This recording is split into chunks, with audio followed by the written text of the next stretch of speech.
Maulan oh. Ay, umikidlat pa.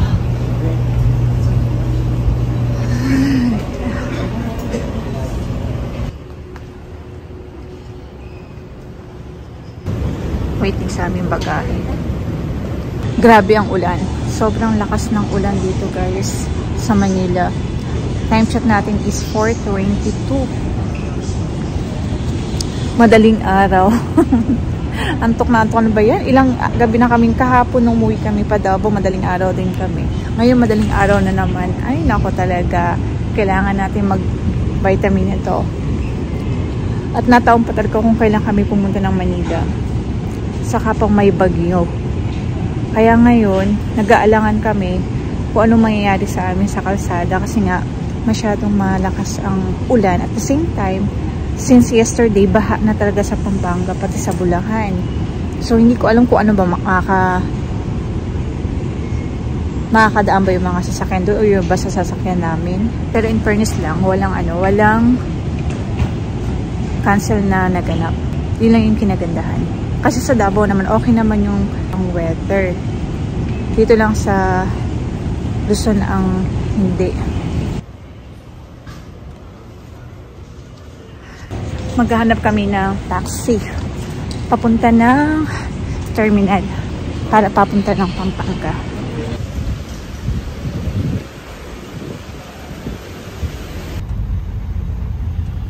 Lakas ng ulan niyo. Daling araw.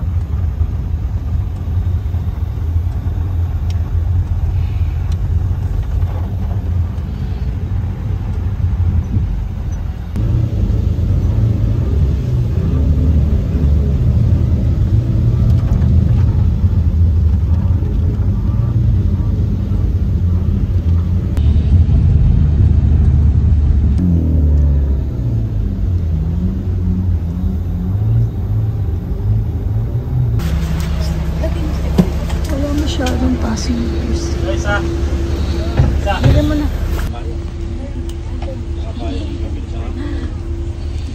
Ayo? Wala na. Baka nasa lapag ma. Check mo ma. Likod mo na. Tingnan mo sa likod mo lang.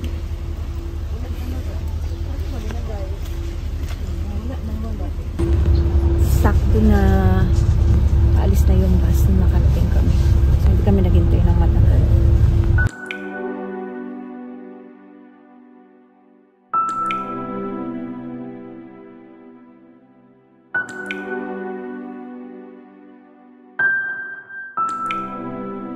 Yung nalilito na ako paano basahin to kung magkano. Bibigay na nga lang ako ng pera. Mag-uumaga na oh.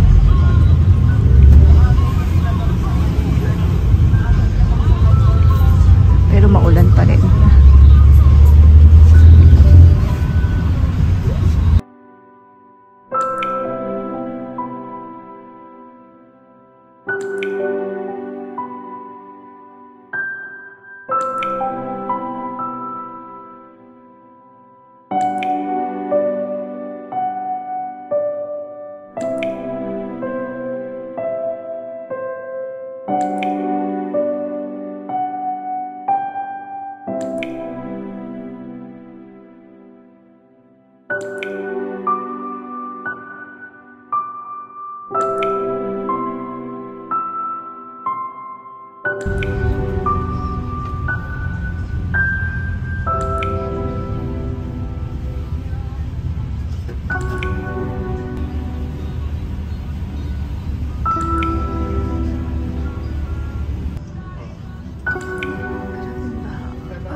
Malalim pa masyado doon?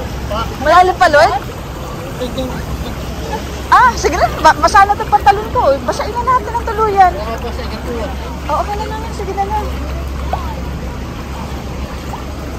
Ay, hirap si Chico na, Jeric. Bilis. Enjoy naman to, Lord. Oo nga.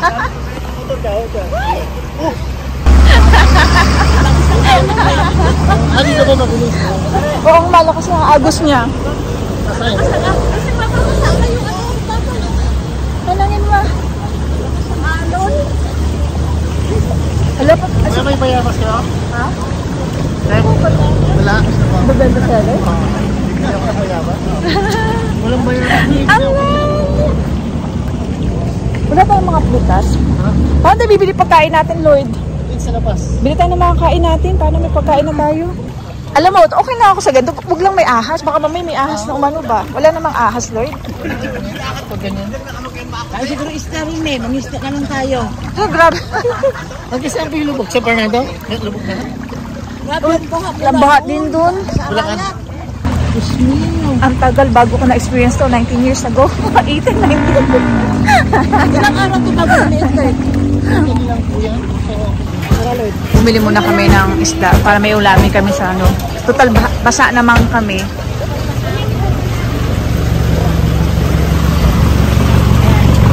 Ito yung tilapia nila dito. Tulog.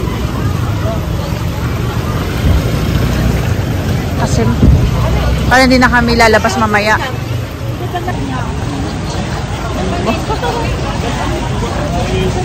Parang palalim ng palalim to, Lord, ah. 400 po para sa medyo. Apat is Sandaan niya para 5 200 pulong namin. 5 pulong sa akin. apat 100, may sa puti. Yung medyo ano Opo ma'am, maganda po lang ma'am. ito malaki eh. Aliyah po. Ay. Formera po yan eh. Sige. Hindi tayo. Oh, nakapagpalit na ako ng damit, guys. After do sa anong tawag nila? Ano ang tawag yung palang palengke niya dyan? Talipapa nila. Diba nga, sumulong na kami dahil basa naman din yung paa namin. Dumiretso na kami dun sa talipapa nila. So after nun, hindi na ako nag-vlog kasi sobrang baha papasok na dito kala Raquel. Tapos after nun, ligo ka agad. Ligo talaga kasi nga, ano yung ang tagal bago ako nakasulong ulit ng baha ba. Ang tagal na panahon na. Parang 18 or 19 years ago ngayon yung sasabi ko. Kaya sobrang naninibago ako sa hindi sa nag-iinarte ako, kaya lang ang tagal kasi na ang tagal bago ako nakasulong ulit ng baha. Ito kami sa terrace ng bahay ng kapatid nila Lloyd, yung asawa ni Raquel. Dito kami sa terrace. Andito lahat ng iba nilang gamit, oh. Tambay-tambay kami dito sa terrace. Buti na lang may terrace sila dito kasi nandito din may lutuan na sila. Parang talagang itong terrace na intended na talaga. Parang pinaghandaan na talaga kapag in case na nagbaha talaga. Meron silang lutuan na dito. May kainan na sila dito para kahit anong mangyari, ready na sila. Ito yung sa labas nila, guys. Papakita ko. Ito yung sa baba nila. Ito yung itsura ng labas nila, guys. Ang taas ng tubig. Mataas yan kasi ilog to eh. Ay, hindi, parang ilog or sapa ata yan. Ayan. Ganyan. Tapos doon daanan sa gilid. O, yun siya naglalakad yung aso. Ganyan siya, guys. Oh. Ganyan kataas. Hanggang sa may kalsada doon. Doon ang kalsada nila. Ito nila may mga halaman sila, oh. Tapos makulimlim na naman, guys.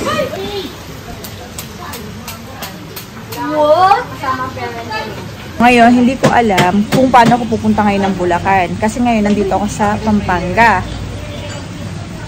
Yung reason pa naman bakit ako napunta ng Pampanga is to visit them, pati yung sila daddy, pati sila ate. Pero ang problema, ang hirap bumisita ngayon kasi nga ulan, na taon na may bagyo tayo at may baha. Buti na lang, guys, nung nag-flight kami pa Davao to Manila, wala kami naging problema, guys. Wala kami naging problema sa flight namin. Hindi nag-cancel, dire-diretso, walang delay na flight. Even nung nag-taxi kami pa terminal, pa bus terminal, dire-diretso din. Pero medyo nag-suffer din yung taxi kasi nga sumulong siya sa may baha talaga, guys. Kaya ang ginawa ko is nagbigyan na lang ako ng additional payment sa kanya. metro kami. Pero, actually, yung babayaran ko lang dapat is 300 pero dinagdagan ko na para pasasalamat na hinagod ko na sa may terminal. Then from there, nag-bus lang kami papunta dito sa Pampanga. Dire-diretso lang kasi nasa highway, express highway kami dumaan. Pero ngayon na yung papasok na kami ng Pampanga, guys. Sa kalagitnaan nung sa Pampanga, parang bumaha na ang taas na ng tubig. Ang taas na din ng tubig, guys. Tapos yung pagbaba namin, sumulong talaga kami sa baha. Yun na yung nakita niyo yung vlog ko na yun, na sumulong talaga kami.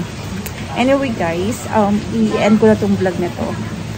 Next vlog tayo ulit bukas kasi medyo mahaba-haba na rin to. Okay. Update ko na lang kayo kung anong magiging status natin dito sa Pampanga and Bulacan. See you again. Bye!